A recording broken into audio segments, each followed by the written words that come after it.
One, two, three, four. Jalan.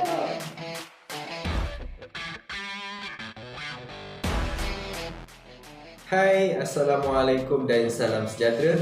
Nama saya Muhammad Firdaus bin Muhammad Yusof. Nombor matrix D2018183707.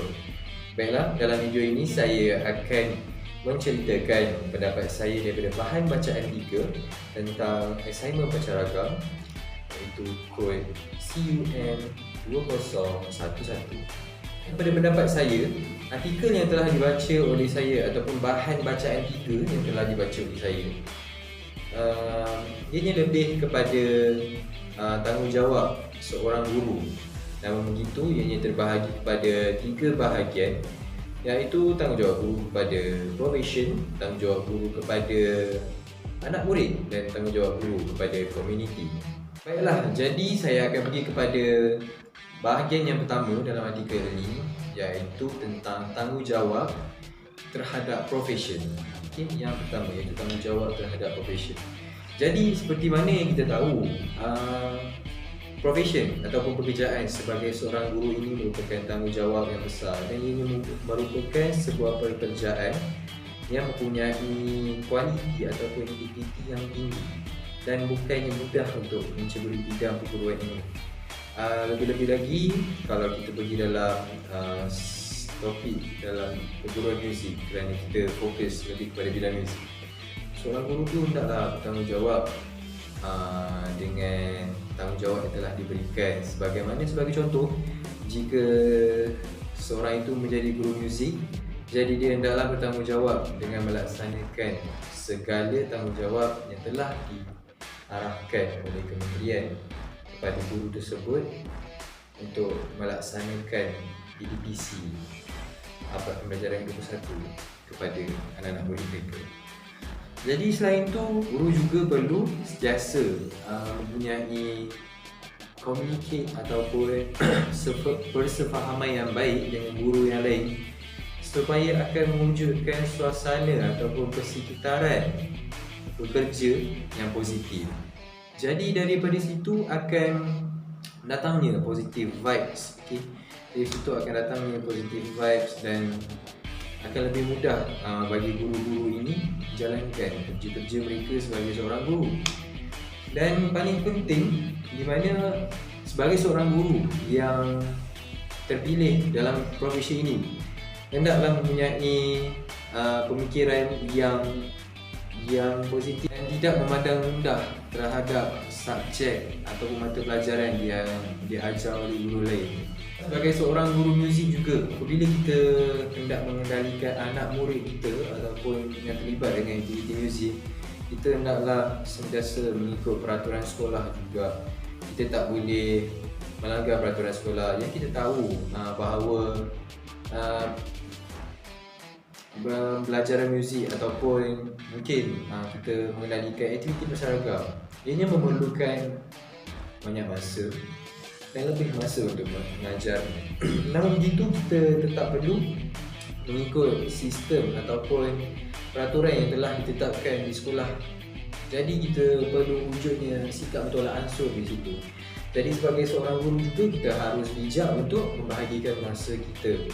Seorang guru muzik yang bertanggungjawab terhadap profesionnya, kita juga sentiasa perlu bersedia ataupun mengikut ataupun membuat kerja mengikut prosedur yang tertentu.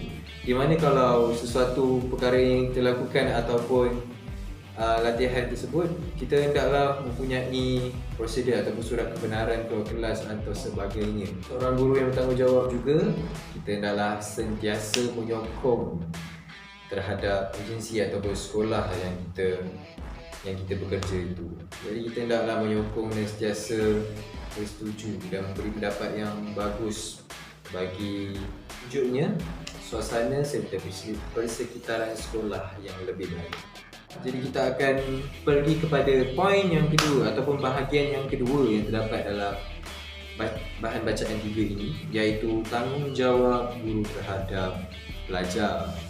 Okey, di sini kita boleh lihat bahawa tanggungjawab guru itu sangat besar sebenarnya, di mana guru sebenarnya tak boleh mengambil tindakan disiplin yang melampau terhadap pelajar sekiranya pelajar itu membuat salah, seperti memukul sehingga mencederakan pelajar itu tak boleh.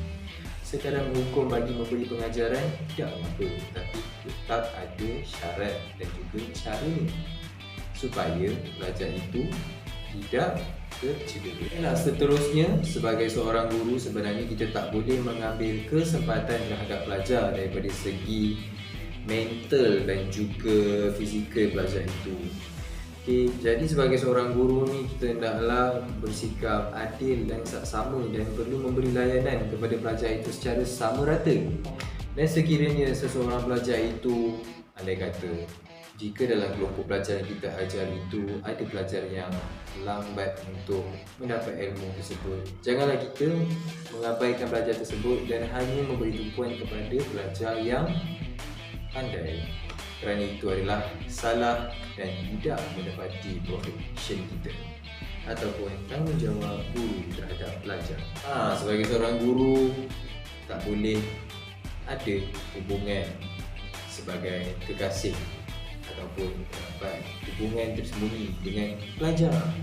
Ya, tak boleh ada hubungan sulit dengan pelajar kerana ianya telah melanggar etika. Seterusnya, sebagai seorang guru yang sangat bertanggungjawab terhadap pelajar, kita hendaklah memastikan bahawa pelajar tidak mengambil barangan-barangan terlarang di dalam kawasan sekolah maupun di luar sekolah. Kita hendaklah menjaga mereka sebagai anak kita sendiri sebenarnya. Kita janganlah memberi pendedahan terhadap alkohol ataupun rokok ataupun gangsterism ataupun bully dan sebagainya. Kita hendaklah mencegah dan memberi nasihat kepada mereka. Andai kata sekiranya perkara itu berlaku, kita hendaklah mengambil langkah-langkah yang sepatutnya, memberi nasihat, memberi motivasi, memberi bimbingan dan memberi hukuman yang setimpal dengan kesalahan mereka, bukannya dengan mencederakan, dengan menghukum serta menzalimi mereka. Kerana percayalah, setiap pelajar itu pasti boleh berubah jika diberi didikan yang baik oleh seorang guru yang baik. Dan seterusnya kita akan pergi kepada bahagian ketiga yang terdapat di dalam artikel ini ataupun bahan bacaan ini, iaitu tanggungjawab seorang guru terhadap komuniti. Baiklah, komuniti ini sebenarnya dia boleh jadi ibu bapa pelajar itu, boleh jadi orang luar yang tidak kita kenal, dan boleh jadi orang luar yang kita kenal ataupun orang sekitar itu. Kenapa? Sebab tugas sebagai seorang guru merupakan sebuah profesi yang tinggi dalam kalangan masyarakat sebenarnya, dan sentiasa dipandang tinggi oleh masyarakat serta penduduk setempat di sekitar kita. Mau guru, mau ibu bapa pelajar, jiran-jiran kita, tahu siapa-siapa yang mengenali kita. Sebagai seorang guru sebenarnya kita adalah model kepada orang di luar.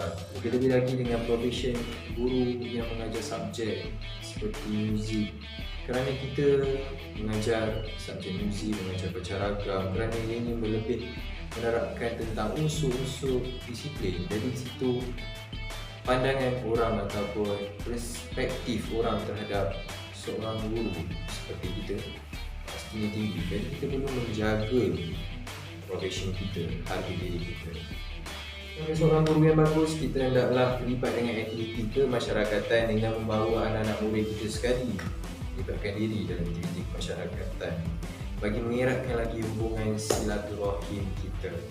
Dan guru juga hendaklah sentiasa berkomunikasi ataupun sentiasa berhubung dengan ibu bapa pelajar supaya kita boleh mengetahui prestasi pelajar ataupun keadaan semasa pelajar ataupun anak murid kita semasa mereka tidak bersama dengan kita. Sebagai seorang guru muzik, kenapa pentingnya komuniti ini? Kerana as a musician ataupun sebagai seorang guru muzik, komuniti itu sangat penting, kerana daripada komuniti inilah kita akan menjalinkan komunikasi, kerana kita akan lebih mengenali ramai orang dan kita akan lebih menjalinkan hubungan ataupun persahabatan dengan orang-orang yang baru.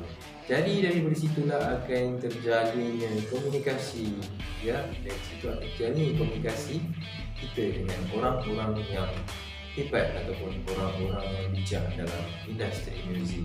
Jadi daripada situ kita juga boleh menambah teman serta ilmu berkaitan dengan muzik, dan seterusnya kita boleh sampaikan kepada anak-anak murid kita di sekolah.